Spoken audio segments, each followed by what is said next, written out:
உத்திராட நட்சத்திரம் மகர ராசியில் பிறந்தவர்களுக்கு இந்த காலகட்டத்தில் எப்படி இருக்கும் அப்படின்னா, ஒரு விதமான மனவேதனை, மன அழுத்தம், சஞ்சலம், ஒரு விதமான தீர்க்க முடியாத ஒரு மனக்குழப்பங்கள், இழையோடக்கூடிய ஒரு தன்மை இருக்கும்.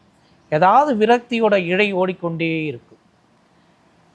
இந்த விரக்தி ஏன் வருது, எதுக்காக வருது, காரணங்களே புரியாது.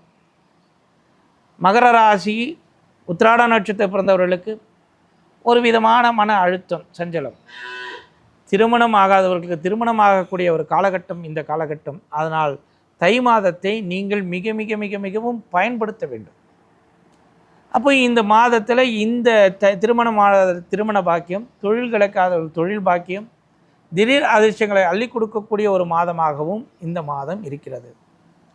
அரசாங்கத்தில் முயற்சி செய்தீர்களான அரசாங்கம் சார்ந்த ஒரு பாக்கியத்தோடு நீங்கள் அரசாங்க பணிகள் அதற்காகவும் நீங்கள் முயற்சிகள் செய்து கொண்டே இருந்தீர்களான கண்டிப்பாக உங்களுக்கு ஒரு அற்புதமான பலனை தரக்கூடிய மாதமாக இருக்கும்.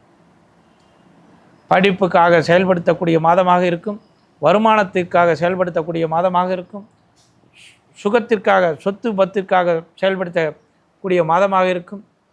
உங்களுக்கு வந்து சேர வேண்டிய பாக்கிய சொத்துக்களுக்காக பயன்படுத்தக்கூடிய மாதமாக இருக்கும். அனைத்தையும் இந்த தை மாதத்தை நீங்கள் பயன்படுத்தீர்களானால் கண்டிப்பாக உங்கள் குலதெய்வத்தோடு வழிபாட்டு முறை, அதாவது குரு வழிபாட்டோடு நீங்கள் குலதெய்வத்தோடு இந்த மாதத்தை நீங்கள் முறையாக இந்த மாதத்தை அனுபவித்தீர்களால் கண்டிப்பாக இந்த மாதம் உங்களுக்கு மிக மிக ஒரு அற்புதமான பாக்கியமான மாதமாக இருக்கும்.